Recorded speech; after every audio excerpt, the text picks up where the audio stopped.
સૌને વંદન. જય વિજ્ઞાન. આજ એવો સળગતો વિષય ઈ વેસ્ટ જેવા વિષય સાથે અત્યારે 21મી સદી એટલે ટેકનોલોજીનો યુગ. ટેકનોલોજીના યુગમાં જ્યાં જુઓ ત્યાં ઇલેક્ટ્રિક સાધનો આપણને જોવા મળે છે. એક પણ ઘર એવું નહીં હોય કે જ્યાં સ્માર્ટફોન નહીં હોય, એલઈડી નહીં હોય, ટીવી નહીં હોય, પંખો નહીં હોય, ફ્રીજ નહીં હોય, એવું એક પણ ઘર હવે જોવા મળતું નથી. દરેક ઘરમાં ઇલેક્ટ્રિક સાધનો છે. ઇલેક્ટ્રિક સાધનો એ આપણી જીવન જરૂરિયાત થઈ ગયું છે. એ ના હોય તો આપણે જીવી શકતા નથી. સમર વેકેશન પડશે એટલે ગરમીનો માહોલ, ગ્લોબલ વોર્મિંગની અસર, 45 ડિગ્રી ટેમ્પરેચર, એ ટેમ્પરેચરમાં ટકવા માટે પણ આપણને ઇલેક્ટ્રિક ઉપકરણોની જરૂર પડશે. ટીવી, એસી, ફ્રીજ એ દિવસ રાત આપણે ઉપયોગ કરતા સાધનો છે. તમે ગામડામાં રહો છો એટલે એસીનો યુઝ ઓછો કરતા હશો, જ્યારે સિટીમાં તો અમે લોકો એસી વગર રહી પણ નથી શકતા.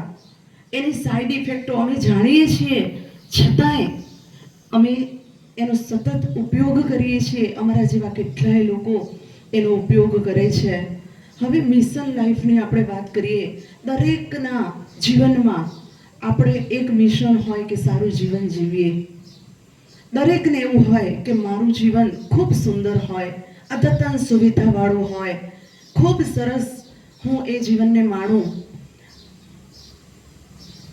મૃત્યુ પછી નર્ક અને સ્વર્ગ એવું આપણે સાંભળતા હોઈએ છીએ, પણ હું તો એવું કહું છું કે કળિયુગમાં જો તમે સારા કર્મ કર્યા હોય ને તો અહીં જ સ્વર્ગ છે. અહીં જ સરસ મજાનું સ્વર્ગ જેવું જીવન આપણે જીવી રહ્યા છીએ કે આપણી આસપાસ એટલી સુવિધાઓ, એટલી ટેકનોલોજી કે જે આપણને સહેજ પણ ક્યાંય તકલીફ પડવા ના દે એવા અદ્યતન સાધનો. અત્યારે રોબોટિક યુગ છે. ફ્યુચર એવું હશે કે ત્યાં માણસો હશે જ નહીં, રોબોટ જ ભણાવતા હશે. અને કોઈ હોટલમાં, રેસ્ટોરન્ટમાં, કોઈ પણ જગ્યાએ જશો તમે તો રોબોટો દ્વારા એ તમામ કામગીરી થતી હશે. એવો યુગ દૂર નથી, કારણ આપણે 21મી સદીમાં છીએ. આ 21મી સદીને સ્વર્ગ જેવું જીવન માણવાનું છે, પણ એના સાથે સાથે એને આ જે વાતાવરણ આપણને કુદરતે નેચરલ એટમોસ્ફિયર જે આપ્યું છે એ એટમોસ્ફિયરને સાથે સાથે જાળવવાની જવાબદારી પણ આપણી છે. જો આપણે આ વાતાવરણને નહીં જાળવીએ તો આવનાર પેઢીને આપણે શું આપીશું? ગ્લોબલ વોર્મિંગ ખૂબ શબ્દ સાંભળ્યો આપણે કે વાતાવરણની અંદર આ ગ્લોબલ વોર્મિંગની અસર ખૂબ છે. એ કેવી રીતે થાય છે એ પણ આપણને ખબર છે. સૂર્ય અને આપણી વચ્ચે એક પડ છે, એક આવરણ છે, ઓઝોન પડ. એ પડ વાતાવરણમાં પોલ્યુશન થવાથી એ પોલ્યુશન વાતાવરણ ખરાબ થયું, એમાં કેટલા બધા કેમિકલ ગાડીઓ દ્વારા કે કોઈ મશીનરી દ્વારા, કારખાના દ્વારા કે કોઈ પણ રીતે વાતાવરણમાં આવ્યા અને એ સીધા ગ્લોબલ વોર્મિંગને બચાવતું જે ઓઝોન પડ છે એમાં કાણા કરવા લાગ્યા. ખૂબ ચિંતિત છે આખી દુનિયા કે આ જે ઓઝોન પડમાં કાણા પડી રહ્યા છે ને એના પર લાખો વૈજ્ઞાનિકો કામ કરી રહ્યા છે કે એને કેવી રીતે કંટ્રોલ કરીએ. અને એ કંટ્રોલ કરવા માટે સતત પ્રયત્ન છે. જો એ કંટ્રોલ નથી થયું તો અત્યારે ઉનાળો આવશે એટલે આપણે ફીલ કરીશું કે 45 ડિગ્રી ટેમ્પરેચર ટકી નથી શકાતું. હું તો પાર્થભાઈને અમે અહીં આવતા હોઈએ ને ગાડી લઈને, એટલે રસ્તામાં હમણાં આ અઠવાડિયું સળંગ મારું અલગ અલગ તાલુકામાં જવાનું થાય છે, અલગ અલગ સ્કૂલોમાં. તો હું રસ્તામાં કહેતી જાઉં, ઘઉં નીકળતા હોય, ઠેસર ચાલુ હોય, ભર બપોરે 2 વાગે મજૂરો સખત કામ કરતા હોય. એ જોઈને ભગવાનને થેન્ક્સ બોલું કે પાર્થભાઈ આપણને કેટલું સરસ જીવન ભગવાને આપ્યું છે કે આપણે સરસ મજાની એસી કારમાં ફરીએ છીએ, એસી ઘર છે, બધું જ એસી છે. આ મજૂરો બિચારા આટલા ટેમ્પરેચરમાં મજૂરો કામ કરી રહ્યા છે. થેન્ક ગોડ અને આભાર આ ખેડૂતોને કે એ પકવે છે અનાજ અને એ ખાઈને આપણે જીવી શકીએ છીએ. અને એટલી ગરમી 45 ડિગ્રી ટેમ્પરેચર કર્યું કોને? આપણે. આ વાતાવરણને બગાડ્યું કોને? આપણે. જેટલી ટેકનોલોજી વધારે વાપરીએ છીએ એટલું જ વાતાવરણ વધારે બગડે છે. અને આ જે વિષય મને આપ્યો છે ઈ વેસ્ટ. ઈ વેસ્ટ એટલે ઇલેક્ટ્રિક, ઈ એટલે ઇલેક્ટ્રિક, કે કોઈ એક પણ ઘર એવું ના હોય કે ટ્યુબલાઇટ, પંખા, ટીવી, ફ્રીજ એ બધું જ બધાના ઘરે છે, કોમન વસ્તુ. એસી કદાચ એફર્ટ ના કરી શકીએ તો આ પંખા તો નોર્મલ છે, ટ્યુબલાઇટ, ટીવી એ નોર્મલ છે, એ બધાના ઘરમાં છે. મોબાઈલ એ નોર્મલ છે.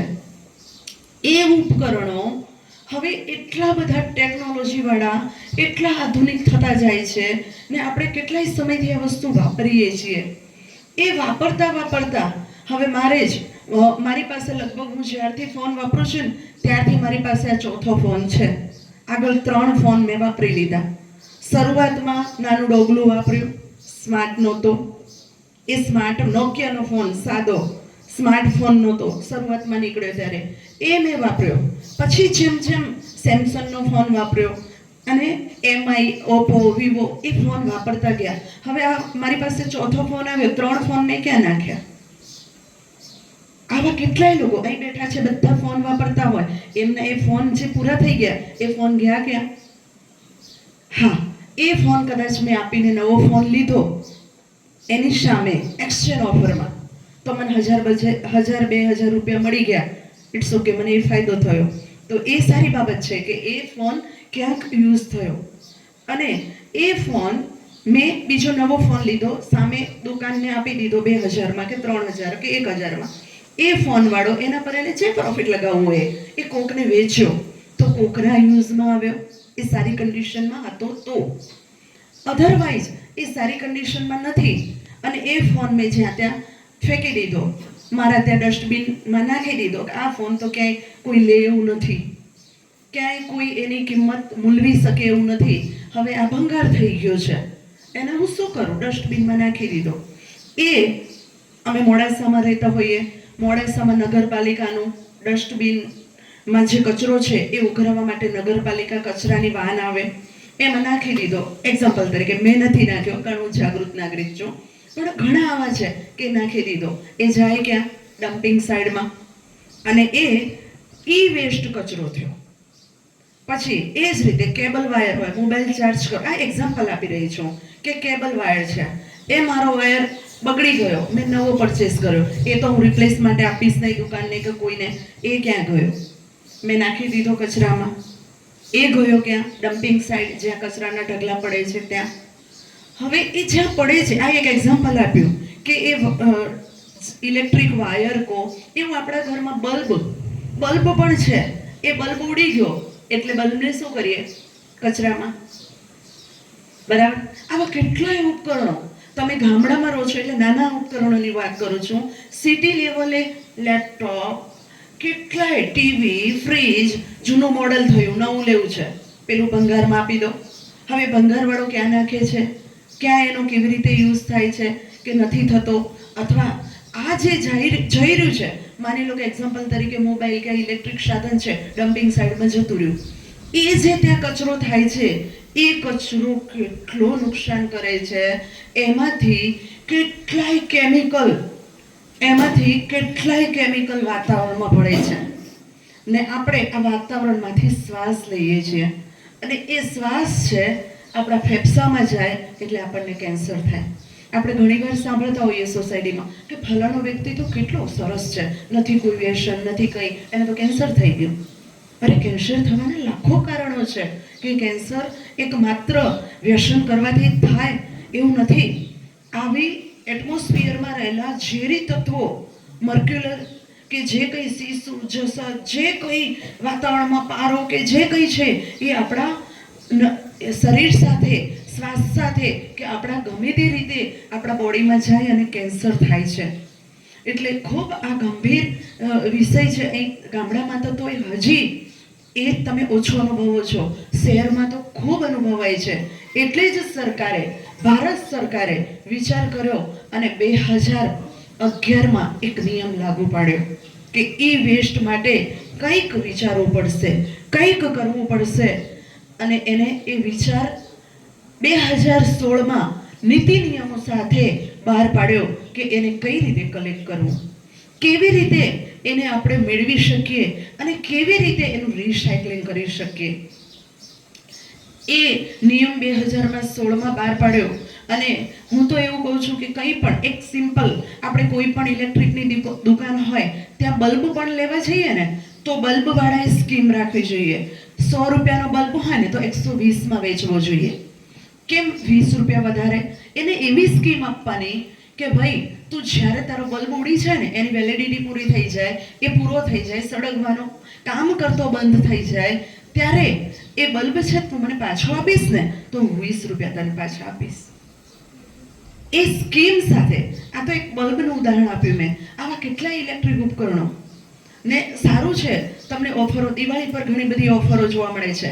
એક્સચેન્જ ઓફર, કે તમે તમારું જૂનું ફ્રીજ આપો અને નવું લઈ જાઓ, જૂનું ટીવી આપો અને નવું લઈ જાઓ, એની સામે તમને વળતર આપે છે. હવે તો સરકાર એટલી પણ એલર્ટ થઈ છે કે ઇલેક્ટ્રિક વાળા, હું તો જોઉં છું એમઆઈના સ્ટોર પર છું ને મોબાઈલના, તો ત્યાં એક ઈ વેસ્ટ માટે એક મૂકેલું જ છે કે ત્યાં કોઈ પણ તમે આવ્યા હો તો તમારો વાયર બગડી ગયેલું અથવા ચાર્જર અથવા ઇયરફોન કે કંઈ પણ તમારું ઇલેક્ટ્રિક વસ્તુ બગડી ગઈ છે, મોબાઈલનો ને ઈધર કંઈ પણ, તો તમે એમાં નાખી શકો.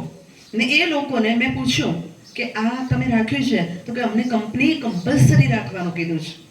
ને એ મહિને અમારે કેટલા કેજી ઈ વેસ્ટ થયું એના ડેટા પણ અમને કંપનીને આપવા પડે છે.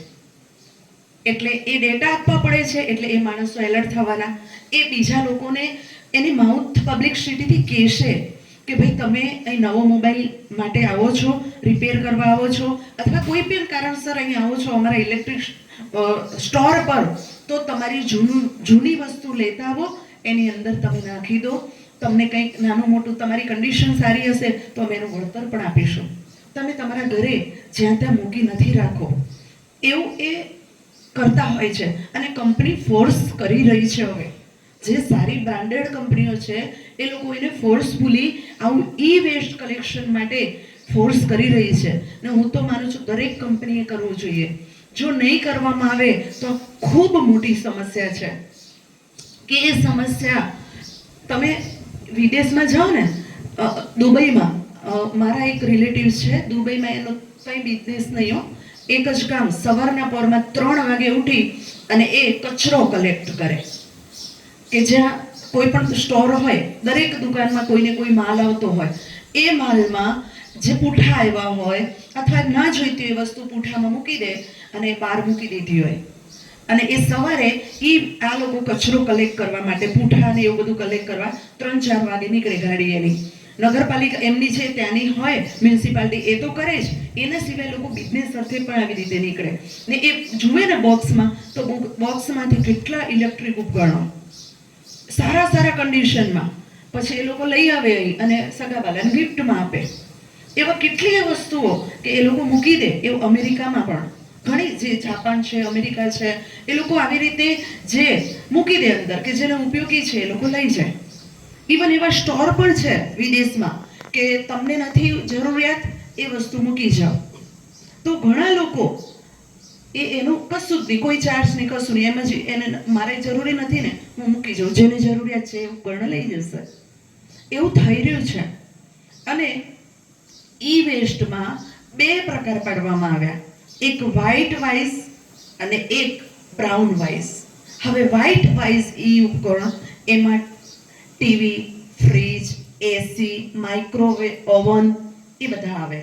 જ્યારે બ્લુ વાઇઝમાં જે ઇલેક્ટ્રિક ઉપકરણો છે એમાં મોબાઈલ, રેડિયો, લેપટોપ, એ બધા ઉપકરણો આવે છે.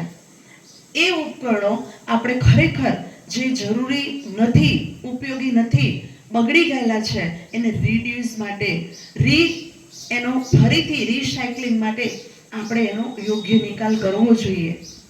હું તો તમને ભૂલકાઓને ખાસ એ કહું છું કે તમે અહીં સાહેબ 10ની અથવા 5ની ટીમ બનાવી અને ગામમાં, અત્યારે તો સાફ સફાઈ ઓછી થતી હોય પણ દિવાળી પર ખાસ કરજો, કે જ્યારે ઘર સફાઈનું કામ ચાલતું હોય ને એ સમય દરમિયાન ખૂબ ઈ વેસ્ટ નીકળે છે. અને ઈ વેસ્ટ એ નીકળે ને, તમારે 5ની ટીમને જઈ અને એમની પાસેથી ઘરે કહી રાખવાનું કે ભાઈ તમારે જે કંઈ નીકળે છે ઈ વેસ્ટ, નાનો વાયર પણ કેમ નથી નીકળતો, બલ્બ ઉડી ગયેલો, મોબાઈલ, કંઈ પણ ઇલેક્ટ્રિક ઉપકરણ નાનું મોટું, એ અમને તમે આપજો, અમે કલેક્ટ કરીશું. પછી તમે અમને જાણ કરજો કે અમારા સ્કૂલમાં આટલું કલેક્ટ થયું છે અને અમે કલેક્ટ તમારી પાસેથી કરીશું. ને હવે તો સરકાર રિસાયકલિંગ માટેનું પ્રમાણપત્ર પણ આપે છે કે તમે સહયોગ આપી રહ્યા છો, સરકારને તમે મદદ કરી રહ્યા છો. આ રીતે હેલ્પ કરીને તમે તમારી હેલ્થ તો બચાવી જ રહ્યા છો, કારણ કે તમે ઈ વેસ્ટ કલેક્શનમાં ક્યાંક ને ક્યાંક સહયોગ આપ્યો છે. તમારી હેલ્થ તો બગડે છે, કારણ કે એ ઈ વેસ્ટ જ્યાં ત્યાં કચરામાં જાય અને એ પોલ્યુશન કરે, એટલે તમારું પર્યાવરણ તો બચ્યું, પણ તમે આ પર્યાવરણ બચાવવામાં ક્યાંક ને ક્યાંક સહયોગ આપ્યો છે, તો એના માટે તમારું સન્માન પણ કરવામાં આવે. ને જો અહીં કલેક્શન કરશે ને એને જેને લીડરશિપ કરી હશે સાહેબ, એને અમે લોક વિજ્ઞાન કેન્દ્ર દ્વારા પણ સર્ટિફિકેટ ને ઇનામ આપીશું. જો તમે આવું એક કેમ્પેઇન ચલાવો તમારી સ્કૂલમાં કે ઈ વેસ્ટ, જો આજે આટલું સરસ ગવર્મેન્ટે ગીર ફાઉન્ડેશન દ્વારા આવો કોઈ પ્રોજેક્ટ અહીં થયો હોય, તો એની ફળશ્રુતિ કંઈક ઈ વેસ્ટ કલેક્ટ થયું હોય, તો અમારો આ જે સમય, કેટલી એનર્જી સાહેબે આ બધા કાર્યક્રમ માટે કરી હશે, આ બધા માણસોને ફોન કર્યા હોય, બોલાવ્યા હોય, અમે લોકો પણ ત્યાંથી આવ્યા હોઈએ, અને અમારો બધાનો કિંમતી સમય અમે અહીં યુટિલાઇઝ કર્યો હોય, તો એ કિંમતી સમય ત્યારે જ પરિપૂર્ણ થાય કે જ્યારે તમે તમારા સોસાયટીમાંથી, તમારા ગામમાંથી ક્યાંક ને ક્યાંક ઈ વેસ્ટ કલેક્ટ કર્યું હોય, અને એ ઈ વેસ્ટ કલેક્ટ કરીને અમને ફોન કરજો, અમે અહીંથી લઈ જઈશું. સૌથી વધારે ઈ વેસ્ટ જો કોઈ દેશમાં નીકળતું હોય તો અમેરિકા, પછી ચીન અને પછી ભારત, કે ત્યાં ખૂબ ઈ વેસ્ટ નીકળે છે. ને ફ્યુચરમાં હજી તો એટલા બધા, કારણ એટલું બધું 21મી સદી છે, આધુનિક યુગ છે, બસ બધું જ સાધનો ઇલેક્ટ્રિક ઉપકરણોથી થઈ રહ્યું છે. એક જ એક્ઝામ્પલ આપું હું, કે પહેલા તમે તો નાના છો, પણ આ જે ગૂગલ વગર ભણી ગયેલી પેઢી, આ પેઢી, અમે ગૂગલ ગુરુ વગર ભણ્યા છીએ, છેલ્લી પેઢી. આપણે ગૂગલ હતું આપણી માટે ભણવા માટે દાદા, ક્યાંય આપણે ગૂગલમાં ભણ્યા નથી, આપણને ગુરુજી દ્વારા ભણાવવામાં આવ્યું. હવે તો તમે ગુરુજીની સાથે ભણો છો ને ગૂગલ ગુરુથી ભણો છો. જ્યાં ખબર ના પડે એટલે ગૂગલને પૂછો કે શું. અમે છેલ્લી પેઢી કે ગૂગલ વગર ભણી ગઈ, બરાબર. હવે અમે જ્યારે પહેલા બેંકમાં જતા, ત્યારે બેંકમાં એટલા બધા કર્મચારીઓ હતા ને બેંક ચાલતી હતી, અને હાલ આપણે બેંકમાં જઈએ છીએ સાહેબ, તો બેંકમાં બધા જ મશીનરી આવી ગયા. માણસો ઓછા અને મશીનરી વધારે. પૈસાની નોટ ગણવા માટે મશીન, પાસબુકમાં પ્રિન્ટ કરવા મશીન, પૈસા નાખવા છે એને રિસીવ કરવા માટે પણ મશીન, પૈસા લેવા છે તો એટીએમ મશીન. એવા આ તો એક એક્ઝામ્પલ આપી મેં બેંકની, અને આવા તો કેટલીય કચેરીઓ છે કે જ્યાં ઇલેક્ટ્રિક સાધનોથી જ કામ થાય છે. ને આ જે આધુનિક યુગમાં, હું તો તમને ત્યાં સુધી બેટા આની સાથે કહીશ કે જો તમે હવે ફ્યુચરમાં વધારે આ બધા ઉપકરણો, ટેકનોલોજી આવી જશે, આપણને એક સમય એવો આવશે ને કે હું જ્યારે 6ઠા 7મામાં ભણતી, મને અત્યારે બી યાદ છે, અમારા સાયન્સ ટીચર જીતુભાઈ પટેલ હતા. એ અમને એવું કહેતા કે અમે નહીં ભણાવીએ, ભવિષ્યમાં તમને કમ્પ્યુટર ભણાવશે. તો અમને એ વખતે એમ, સાહેબ શું મજાક કરો છો તમે, એવું હોતું હશે ગુરુજી વગર તો કંઈ ભણાય? સાહેબ ભણાવે તો જ ભણાય ને, અત્યારે છે જ ને. તમે સ્માર્ટ ક્લાસ ભણી રહ્યા છો, કોરોના જેવી વિકટ પરિસ્થિતિમાં તમને બધાને, અમને મોબાઈલ નહોતા આપવા છતાંય આપવા પડ્યા, ને ઓનલાઈન ક્લાસ લેવા પડ્યા અમારે. એ ઉપકરણોથી તમે ભણ્યા, એટલે એ સમય, ને હું તો ત્યાં સુધી કહું છું કે હજુ પણ આ ઇલેક્ટ્રિક ઉપકરણોનો યુગ આવવાનો, ને એ યુગમાં તમારે ટકી રહેવું હશે તો તમારે કેટલા સ્માર્ટ, કેટલા ઇન્ટેલિજન્ટ, કેટલા એક્ટિવ થવું પડશે. તો એ આખી બેંક 4 વ્યક્તિથી ચાલતી હોય, તો એ 4 વ્યક્તિમાં આપણે આવીશું, આપણને જોબ મળશે, બધા જ સાધનો કામગીરી કરશે, અથવા સાધનો જેટલા માર્કેટમાં આવશે, એ સાધનો બનાવવા માટેના સોફ્ટવેરના એન્જિનિયર પણ આપણે બનશું. એ ગૂગલ કે જે ચલવી રહ્યું છે, અથવા જે કંઈ ઇલેક્ટ્રિક ઉપકરણો કે જેટલી પણ ટેકનોલોજી છે, એ ટેકનોલોજીમાં ક્યાંક ને ક્યાંક આપણે એટલા સ્માર્ટ હોઈશું કે એમાં આપણે ટકી શકીશું. હા, એ સ્માર્ટ થવું પડશે એ ટકવા માટે સાથે સાથે આપણી જાતને ટકાવવા માટે વાતાવરણને શુદ્ધ રાખવું પડશે.